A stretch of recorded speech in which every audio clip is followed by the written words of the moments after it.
It seems like we have confirmed features for Drake's new album, Certified Lover Boy. So guys, we're going to be keeping you updated throughout this whole CLB rollout, and that includes our review/reaction, which will be coming out this Friday when the album comes out. And if you guys want to join us for our pre-album party, that's starting at 9 p.m. Eastern Time on this YouTube channel. So all of that is accessed in our YouTube channel. You can go to the description, find that. But let's get into this, man. This is major. So there were billboards that went up in major cities confirming the features. So if we go look at these features, let's start off in Atlanta. You could see the first billboard reads, "Hey Atlanta, Slime, Pluto, Savage, and Baby are on CLB." Same thing for New York. "Hey New York, the GOAT is on CLB." So does that mean Jay-Z? Does that mean Lil Wayne? Who knows? But well, since it's New York, I'm assuming Jay-Z. Since it's New York, we're assuming Jay-Z. But then you have Chicago. "Hey Chicago, Smirk is on CLB," and that reference is to Lil Durk, and that's probably going to be Laugh Now, Cry Later. Yes, and we also have "Hey California," Giveon and Ty Dolla are on CLB, which is huge because it adds some diversity to the feature list. And the most surprising billboard yet is "Hey Memphis," Yebba and Project Pat are on CLB. And this is massive because it's such a creative way to actually announce the features for an album. And it's something that I've never seen before, where you're actually putting people on in their own cities and promoting the album at the same time. It's just such an efficient rollout, and it's a perfect way to hype everybody up, man. Absolutely. So let's go through these features. So we got Slime, Pluto, Savage, and Baby on the first Atlanta billboard. Very trap-based. Very trap-based. Slime and Pluto, that's obviously going towards Thugger and Future. That is probably going to be Too Sexy. That track is actually produced by Metro Boomin. So we have that. Then we have 21 Savage. They haven't collaborated probably since 2017, but 2020 actually. on Savage Mode 2, correct? Mr. Right Now, yeah. So, but before that, just a solo track, just them two. I think 2016 with Sneakin'. Okay, yeah. So then we also have Lil Baby, which could probably end up being Wants and Needs from These Scaries Hour EP.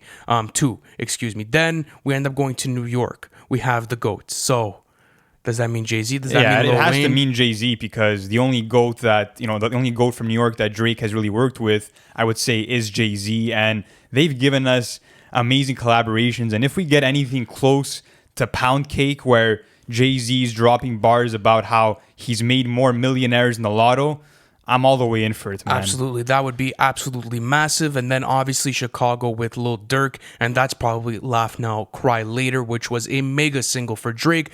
So based off those three billboards, how are you feeling, man? I'm feeling good. I mean, it's cool to see the trap influence, and people are saying, "Oh, I don't want a bunch of trap beats. I want more lyrical Drake." But don't forget that, on songs like Wants and Needs, think about how great, Drake actually pushed Lil Baby to drop this verse where he's rapping so quick that it feels like he's running a fucking marathon, lyrically. Not only that, but look at Sneakin' with 21 Savage, and even though you have 808s and you have the formula for a trap production, Drake still manages to spit bars the same way that he did on a song like No Complaints. So he can maneuver any way that he wants on no matter what the production is. And what's interesting is the Memphis billboard for me, because you have Yebba, who is a vocalist from Memphis, and her vocals are beautiful. And if she can provide something that's similar to what we heard on the beginning of Lemon Pepper Freestyle, then we might get this 5-minute lyrical onslaught from Drake where there's no hook and he's just rapping his ass off. But how do you feel about a Memphis legend like Project Pat from 3 6 Mafia being on this album? I think it's genius. I think it's actually really cool, because we all know that Drake's dad is from Memphis, and he does have that sort of influence, and he's talked about it in interviews that that has inspired him to further let's say grow his career with Memphis style and like that sort of cadence. So it's gonna be nice to see how they link up. But I'm very interested about that California billboard, because yes, sir. Giveon and Ty Dolla $ign are two fantastic artists, and it's interesting because are they going to go on the hook? Are they going to provide a verse? That's where I'm at. Like, I'm trying to speculate that. So what do you think is going to happen with both those verses? Well, it's interesting because they've both collabed with Drake in the past, and that's kind of what we're seeing for a lot of the features, is that Drake is bringing in the regulars. So, like, we kind of know that he has great chemistry with all these people. But in terms of Giveon, what he did on Chicago Freestyle was amazing. I mean, that hook has just, been replayed in my head so many times. And with Ty Dolla $ign, he's so versatile that he can do anything, but I would like to see them kind of focus on the hooks. But I think the big question is, like, where's the Lil Wayne announcement? Yeah, Like, that's what everyone's that's the fucking thing, waiting because for. if you go look at YMCMB's Twitter, they ended up tagging Lil Wayne underneath the New York Billboard, which was, hey guys, like CLB, sorry, the GOAT is on CLB, like whatever it ends And up they reading removed out. the tag. And they removed the tag from that. So that was really cool. And I was like, okay, did they make a mistake and then didn't want people to see? So we'll have to see when the album comes out. But did you see Lil Wayne's story? Because he actually Yes. posted something where he got asked a question about which artists push you to rewrite your verses, and he mentioned Drake and showed a screenshot of a Twitter reply, and then on the story post he put #CLB.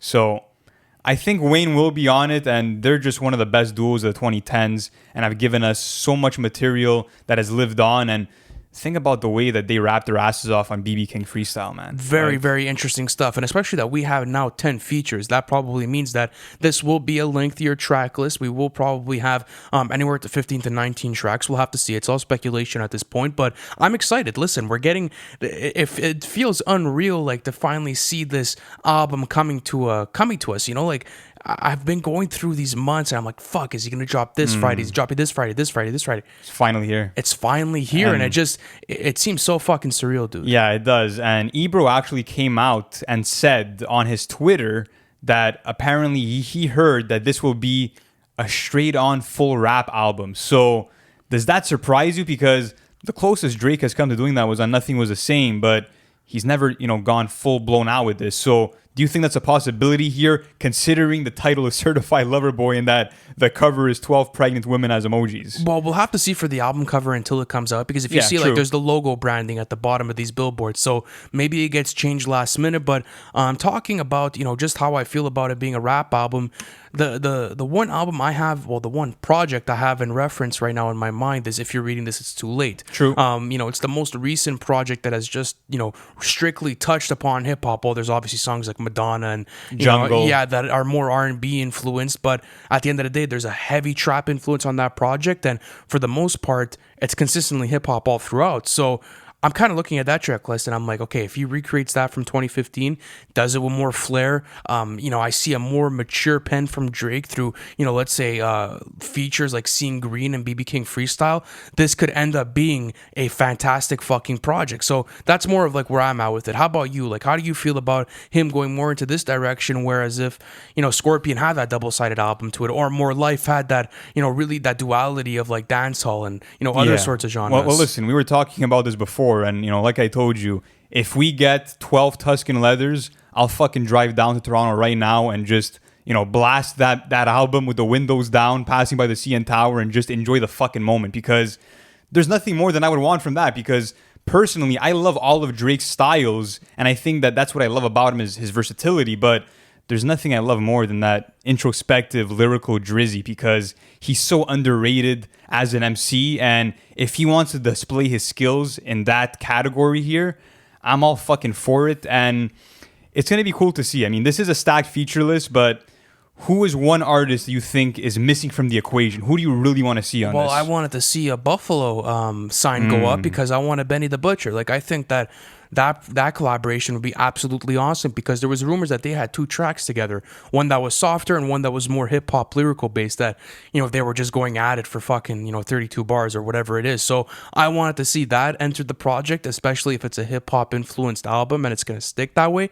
But the one thing that I'm happy about is that he sounds focused. Yeah. This sounds like it's going to be a focused track list. And what happens when Drizzy ends up, delivering a focused track list. It's over. He ends up dropping one of the best projects of the year, and it's timeless music. I mean, the one gripe with Scorpion was that it was all over the place. People didn't like the double-sided effect to things. So, on that note, I am expecting a good quality album that is coherent and that will stick through my rotation for the rest of the year. But how about you? How are you feeling about all of this? Yeah, I just feel like, this is, like you said, it's calculated, and Drake is really bringing in a diverse bunch of names. And the fact that he's doing all these different cities really shows that he's connected all across the states and all across the world. And I just love how dynamic he is as a vocalist. And because he can do so much and tap into dancehall music, pop, R&B, hip hop, that allows him to work with so many other artists. And